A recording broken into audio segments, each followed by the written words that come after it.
जय शिवराय मित्रांनो.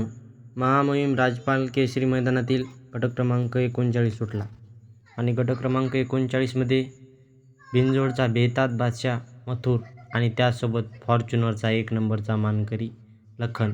मित्रांनो, टॉप असा स्पीड बघायला मिळाला. मित्रांनो, तुम्ही बघू शकता.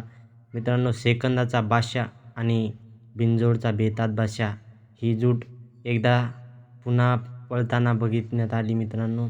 आणि गाडीला असा टॉप असा स्पीड लागला होता. तुम्ही बघू शकता. सुंदर अशा गाड्यांमध्ये सुंदर अशी लढत झाली आणि त्या लढतीचा निकाल मित्रांनो राहुलभाईचा मथुर 1001 आणि लखन, त्या लखनने बाजी मारलेली आहे मित्रांनो. तुम्ही बघू शकता. सुट्टा असा निकाल पास केलेला आहे आणि आता गाडी सेमीसाठी पात्र झालेली आहे मित्रांनो. बघूया आता नंतर सेमी कितीमध्ये गाडी निघते ते. व्हिडिओ जर आवडला असेल तर लाईक करा, शेअर करा, सबस्क्राईब करा. भेटूया पुढच्या व्हिडिओमध्ये. तोपर्यंत नमस्कार.